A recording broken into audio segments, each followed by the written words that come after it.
Madhya Pradesh pre agriculture test के सभी विद्यार्थियों का स्वागत है एक और नई वीडियो में।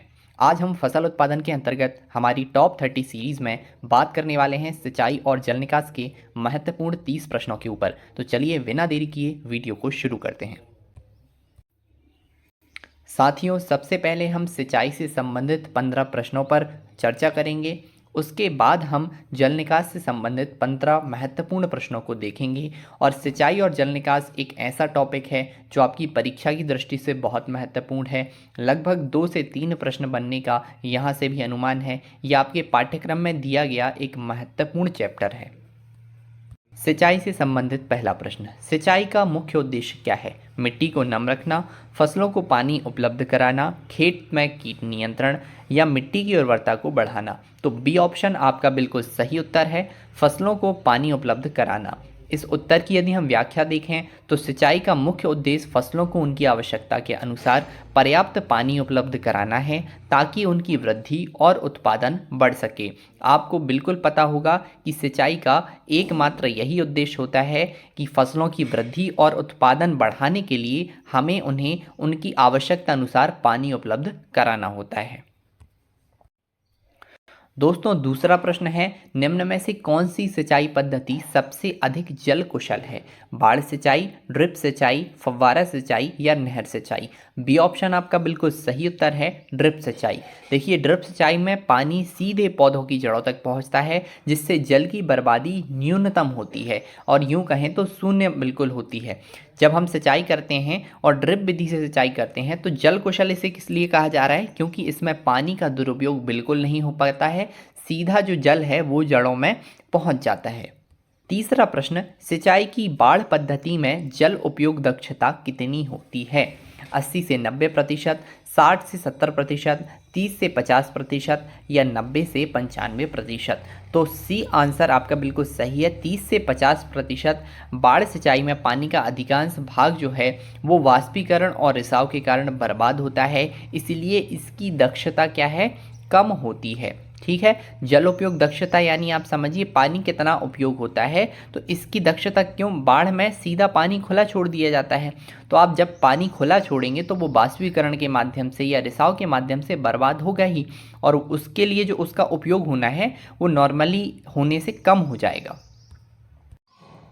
अगला चौथा आपका प्रश्न है, ड्रिप सिंचाई का उपयोग किस प्रकार की फसलों के लिए सर्वोत्तम है? धान, गन्ना, सब्जियां और फल या गेहूं? तो सब्जियां और फल, सी ऑप्शन आपका बिल्कुल सही आंसर है। ड्रिप सिंचाई सब्जियों और फलों जैसे उच्च मूल्य वाली फसलों के लिए उपयुक्त है जहां पानी की सटीक आपूर्ति आवश्यक होती है। ये धान, गन्ना या जो हमारी गेहूं जैसी फसलें होती हैं उनके लिए तो किसी भी प्रकार से आप पानी दे दें तो वो चलेगा, लेकिन जो हमारी महंगी फसलें होती हैं जिसके अंतर्गत सब्जियां और फल आते हैं उनके लिए ड्रिप सिंचाई जो है वो सबसे अच्छी मानी जाती है।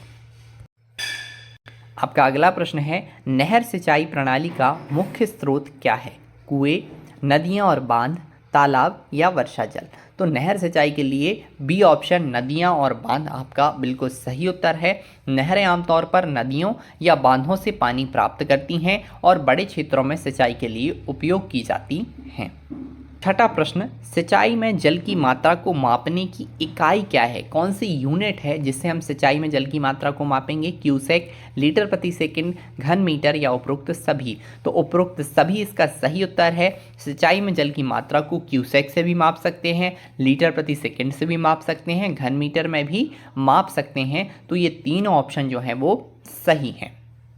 अगला प्रश्न आपका, फव्वारा सिंचाई का उपयोग किस प्रकार की मिट्टी में उपयुक्त होता है? चिकनी मिट्टी, बलुई मिट्टी, दोमट मिट्टी या काली मिट्टी? तो जो बलुई मिट्टी होती है, बी ऑप्शन दोस्तों आपका बिल्कुल सही उत्तर है। उसमें पानी का रिसाव तेज होता है और फव्वारा सिंचाई इसमें पानी का एक समान वितरण सुनिश्चित करती है। इसलिए यदि कभी पूछा जाए कि जो स्प्रिंकलर या फव्वारा सिंचाई सिस्टम है वो किस मिट्टी में सबसे ज़्यादा यूजफुल होता है, तो वो बलुई मिट्टी होगी। अगला प्रश्न है, सिंचाई की कौन सी विधि धान की खेती के लिए उपयुक्त है? ड्रिप सिंचाई, बाढ़ सिंचाई, फव्वारा सिंचाई या क्यारी सिंचाई? तो बी ऑप्शन आपका बिल्कुल सही उत्तर है। बाढ़ सिंचाई जो है वो धान के लिए उपयुक्त होती है, क्योंकि धान की खेती में पानी की अधिक आवश्यकता होती है और जो बाढ़ सिंचाई है वो इस आवश्यकता को पूरा करती है। आपने खेतों में धान लगी हुई देखी होगी, वो हमेशा पानी में डूबी रहती हैं, क्योंकि बाढ़ सिंचाई के माध्यम से पूरा पानी भर दिया जाता है खेत में, क्योंकि धान को इतने ही पानी की आवश्यकता होती है। तो इसका सही उत्तर है बाढ़ सिंचाई। अगला प्रश्न, सिंचाई की क्यारी पद्धति में जल का वितरण कैसे होता है? पाइप के माध्यम से, छोटी छोटी क्यारियों के माध्यम से, स्प्रिंकलर के माध्यम से या नहरों के माध्यम से? तो आपका सही उत्तर है छोटी छोटी क्यारियों के माध्यम से। क्यारी पद्धति में खेत में छोटी छोटी क्यारियां बनाई जाती हैं जहां पानी एक समान वितरित होता है। अगला प्रश्न, जल संरक्षण के लिए कौन सी सिंचाई पद्धति सबसे उपयुक्त है? बाढ़ सिंचाई, ड्रिप और फव्वारा सिंचाई, नहर सिंचाई, कुएं से सिंचाई? तो आपका बी ऑप्शन ड्रिप और फव्वारा सिंचाई जो है, ये दोनों विधियां जल का न्यूनतम अपव्यय यानी दुरुपयोग करती हैं। ज़्यादा से ज़्यादा पानी यूज़ में ही आ जाता है हमारे, इसलिए जल संरक्षण यानी पानी बचाने के लिए सिंचाई में ड्रिप और फव्वारा की जो विधियाँ हैं वो सबसे उपयुक्त मानी जाती हैं। अगला प्रश्न, सिंचाई के लिए पानी की गुणवत्ता को प्रभावित करने वाला मुख्य कारक क्या है? मिट्टी का प्रकार, लवणता और क्षारीयता, फसल का प्रकार या वर्षा की मात्रा? तो बी ऑप्शन आपका बिल्कुल सही उत्तर है। लवणता और क्षारीयता पानी में जो है फसलों की वृद्धि को प्रभावित करने वाला मुख्य कारक माना जाता है। अगला प्रश्न, सिंचाई में जल उपयोग दक्षता का अर्थ क्या है? कुल पानी का उपयोग, फसलों द्वारा उपयोग किया गया पानी का प्रतिशत, मिट्टी में पानी का अवशोषण या वाष्पीकरण की मात्रा? बी ऑप्शन आपका बिल्कुल सही उत्तर है। फसलों द्वारा उपयोग किया गया पानी का प्रतिशत जल उपयोग दक्षता कहलाता है। देखिए, जल उपयोग दक्षता यह दर्शाती है कि पानी जो है, उपलब्ध जल जो है, उसका कितना हिस्सा फसल द्वारा उपयोग किया गया, वही जल उपयोग दक्षता कहलाती है। ठीक है, वाटर यूज डेंसिटी कहलाती है। तो इसका जो सही उत्तर है वो आपका बी ऑप्शन होगा। 13वां प्रश्न, सिंचाई में क्यूमेक क्या दर्शाता है? पानी की गति, पानी का आयतन प्रवाह, पानी की गहराई या पानी की शुद्धता? तो आपका बी ऑप्शन बिल्कुल सही है। पानी का आयतन प्रवाह जो है वो क्यूमेक, और जो जिसकी इकाई घन मीटर प्रति सेकंड होती है, पानी के प्रवाह की मात्रा को दर्शाता है। 14वां प्रश्न, सिंचाई में कुओं के लिए किस क्षेत्र में अधिक यूज किया जाता है कुओं का? पहाड़ी क्षेत्र में, रेगिस्तानी क्षेत्र में, नदी घाटी में या तटीय क्षेत्र में? तो जो रेगिस्तानी क्षेत्र होते हैं, नॉर्मल सी बात है, रेगिस्तानी क्षेत्रों में सतही जल की कमी होती है, इस कारण वहाँ कुओं का उपयोग बहुत ही आम बात है। तो आपका बी ऑप्शन रेगिस्तानी क्षेत्र बिल्कुल सही उत्तर है। सिंचाई से संबंधित अंतिम प्रश्न, सिंचाई के लिए वर्षा जल संचयन का क्या महत्व है? मिट्टी की उर्वरता बढ़ाना, जल की उपलब्धता बढ़ाना, कीट नियंत्रण या मिट्टी का कटाव रोकना? तो बी ऑप्शन जल की उपलब्धता बढ़ाना सिंचाई के लिए वर्षा जल संचयन का सबसे महत्वपूर्ण कारक माना जाता है, क्योंकि वर्षा जल संचयन के द्वारा जो पानी की उपलब्धता है वो बढ़ जाती है, और खासकर शुष्क क्षेत्रों में यानी जो सूखा क्षेत्र हैं जहाँ पे पानी की कमी पाई जाती है, वहाँ वर्षा जल का संचयन पानी का एक मुख्य स्रोत बन सकता है। अभी हमने चर्चा की सिंचाई से संबंधित, अब हम देखेंगे 15 प्रश्न जल निकास से संबंधित, जो आपके पीएटी 2025 के परीक्षा की दृष्टि से बहुत महत्वपूर्ण है।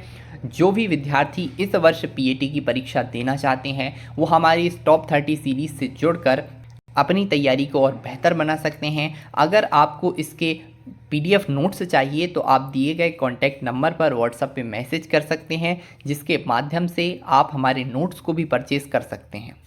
जल निकास से संबंधित पहला प्रश्न, जल निकास का मुख्य उद्देश्य क्या है? मिट्टी में पानी की मात्रा बढ़ाना, अतिरिक्त पानी को हटाना, मिट्टी की उर्वरता बढ़ाना या फसलों की वृद्धि को रोकना?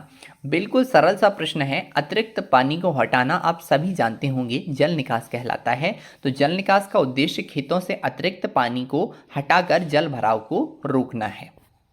दूसरा प्रश्न, जल निकास प्रणाली कितने प्रकार की होती है भाई? 2, 3, 4, 5? आप सभी ने यदि जल निकास चैप्टर पढ़ा होगा तो 2 प्रकार की जल निकास की प्रणालियां होती हैं, जिनमें एक है सतही जल निकास और एक है उपसतही जल निकास। तो आपका ए आंसर यानी 2 प्रणालियां बिल्कुल सही उत्तर है। तीसरा प्रश्न, सतही जल निकास प्रणाली में मुख्य रूप से क्या शामिल होता है? नालियां और खाइयां, पाइपलाइन, कुएं या पंप? तो नालियां और खाइयां जो हैं वो आपका बिल्कुल सही उत्तर है। सतही जल निकास में नालियां और खाइयां बनाकर पानी को हटाया जाता है, क्योंकि जो सतह पे यानी ऊपर सरफेस पे पानी है वो आप नालियों के माध्यम से या खाई बनाकर ही हटा सकते हैं। चौथा प्रश्न, जल निकास की आवश्यकता कब पड़ती है? शुष्क क्षेत्रों में, जल भराव वाले क्षेत्रों में, रेतीली मिट्टी में या पहाड़ी क्षेत्रों में? तो जो जल भराव वाले क्षेत्र हैं यानी बी ऑप्शन आपका सही उत्तर है। जल भराव वाले जो क्षेत्र हैं उनमें सबसे ज़्यादा जल निकास की आवश्यकता पड़ती है, क्योंकि जल भराव फसलों की जड़ों को नुकसान पहुंचाता है। ठीक है।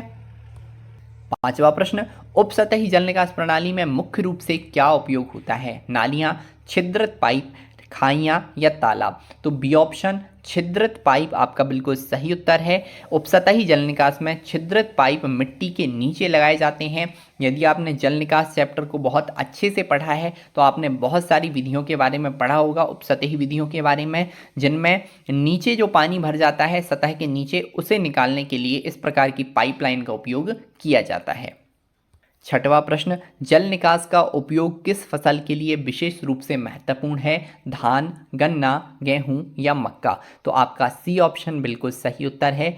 गेहूं जैसी फसलों को जल भराव से बहुत ज़्यादा नुकसान पहुंचता है, इसलिए जल निकास गेहूं की फसल में बहुत महत्वपूर्ण और विशेष रूप से उपयोगी माना जाता है।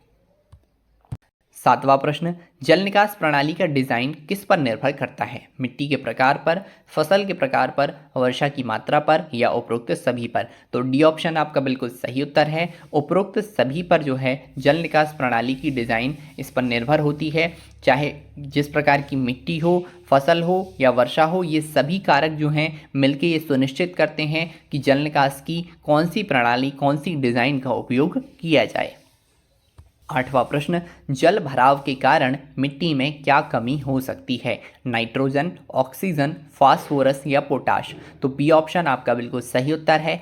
ऑक्सीजन जल भराव के कारण मिट्टी में कम हो सकता है, क्योंकि जल भराव में क्या है, पौधों की जड़ों के लिए जो है ऑक्सीजन कम पहुंचती है और ये उनके लिए हानिकारक हो सकता है। नौवां प्रश्न, जल निकास की खुली नालियां कितनी गहरी होनी चाहिए? 0.5 से 1 मीटर, 1 से 2 मीटर, 2 से 3 मीटर या 3 to 4 मीटर? तो बी ऑप्शन आपका बिल्कुल सही उत्तर है। 1 से 2 मीटर जो है जल निकास में खुली नालियां जो हैं बनाई जा सकती हैं, ताकि पानी का प्रवाह जो हो वो सुचारू रूप से होता रहे। 10वां प्रश्न, जल निकास प्रणाली में टाइल ड्रेनेज का क्या अर्थ है? सतही नालियां, उपसतही पाइप ड्रेनेज, कंक्रीट नालियां या तालाब निर्माण? तो बी ऑप्शन आपका बिल्कुल सही उत्तर है। उपसतही पाइप ड्रेनेज जो है वो टाइल ड्रेनेज को कहा जाता है। टाइल ड्रेनेज में मिट्टी के नीचे छिद्रित पाइप बिछाए जाते हैं जो जल निकास का कार्य करते हैं। तो टाइल ड्रेनेज का आप अर्थ याद रखिएगा, जो उपसतही पाइप ड्रेनेज है उन्हें ही टाइल ड्रेनेज कहा जाता है। 11वां प्रश्न, जल निकास की आवश्यकता किस मिट्टी में सबसे अधिक होती है? बलुई मिट्टी, चिकनी मिट्टी, दोमट मिट्टी या कंकरीली मिट्टी? तो बी ऑप्शन चिकनी मिट्टी आपका बिल्कुल सही उत्तर है। देखिए, चिकनी मिट्टी में पानी का रिसाव क्या होता है, बहुत धीमे धीमे होता है, जिससे जल भराव की समस्या ज़्यादा हो जाती है। और जिस मिट्टी में जल भराव की समस्या ज़्यादा होगी उसमें ही जल निकास की आवश्यकता सबसे ज़्यादा होगी। इस प्रकार आप याद रख सकते हैं कि चिकनी मिट्टी में जल निकास की आवश्यकता सबसे ज़्यादा होती है। 12वां प्रश्न, जल निकास प्रणाली का रख रखाव क्यों महत्वपूर्ण है? मिट्टी की उर्वरता बढ़ाने के लिए, नालियों को अवरुद्ध होने से बचाने के लिए, फसलों की वृद्धि रोकने के लिए या पानी की मात्रा बढ़ाने के लिए? तो बी ऑप्शन आपका बिल्कुल सही उत्तर है, नालियों को अवरुद्ध होने से बचाने के लिए। देखिए, नियमित रखरखाव से नालियां साफ रहती हैं, जिससे जल निकास प्रभावी रूप से संचालित रहता है। इसीलिए हमें नालियों को अवरुद्ध होने से बचाने के लिए जल निकास प्रणाली का रखरखाव करना पड़ता है। 13वां प्रश्न, जल निकास प्रणाली में ग्रेडियंट का क्या महत्व है? पानी की शुद्धता, पानी का प्रवाह सुनिश्चित करना, मिट्टी का कटाव रोकना या फसलों की वृद्धि। तो आपका बी ऑप्शन बिल्कुल सही उत्तर है, पानी का प्रवाह सुनिश्चित करना। देखिए ग्रेडियंट नालियों में पानी के सुचारू प्रवाह के लिए ये सुनिश्चित किया जाता है कि जल निकास ठीक तरीके से हो रहा है या नहीं, तो ग्रेडियंट का यही महत्व है। 14वां प्रश्न, जल निकास की कमी से क्या हो सकता है? मिट्टी का कटाव, मिट्टी में लवणता बढ़ना, फसलों की वृद्धि में सुधार या मिट्टी की उर्वरता में वृद्धि। तो मिट्टी में लवणता बढ़ना ये जो है एक महत्वपूर्ण चीज़ हो सकती है जल निकास की कमी से। जल निकास में क्या होगा कि आपका पानी निकल जाएगा, लेकिन यदि जल निकास नहीं होगा यानी जल भराव हो जाएगा तो मिट्टी में बहुत सारे जो जल के माध्यम से लवण हैं वो जमा हो जाएंगे और ये फसलों के लिए हानिकारक प्रभाव उन पर डालेंगे। जल निकास से संबंधित सबसे अंतिम प्रश्न आपका, जल निकास प्रणाली में मूल ड्रेन क्या है? सतही नालियां हैं, अस्थायी उपसतही नालियां हैं, कंक्रीट नालियां हैं या पाइपलाइन है? तो अस्थायी उपसतही नालियां जो हैं उन्हें ही मूल ड्रेन कहा जाता है। मूल ड्रेन मिट्टी में बनाई गई वे अस्थायी नालियां होती हैं जो चिकनी मिट्टी में सबसे ज़्यादा उपयोग की जाती हैं। यहाँ आपके जल निकास और सिंचाई से संबंधित महत्वपूर्ण 30 प्रश्न समाप्त होते हैं। अगर वीडियो आपको पसंद आया हो तो इसे लाइक ज़रूर कीजिएगा। अगर आप पीएटी से संबंधित किसी विशेष टॉपिक पर महत्वपूर्ण वीडियो चाहते हैं तो कमेंट में ज़रूर लिख के बताइए। अपने साथियों के साथ इसे शेयर ज़रूर कीजिए। अपनी परीक्षा की तैयारी को और बेहतर बनाने के लिए चैनल को सब्सक्राइब करना ना भूलें। आप सभी साथियों का बहुत बहुत धन्यवाद।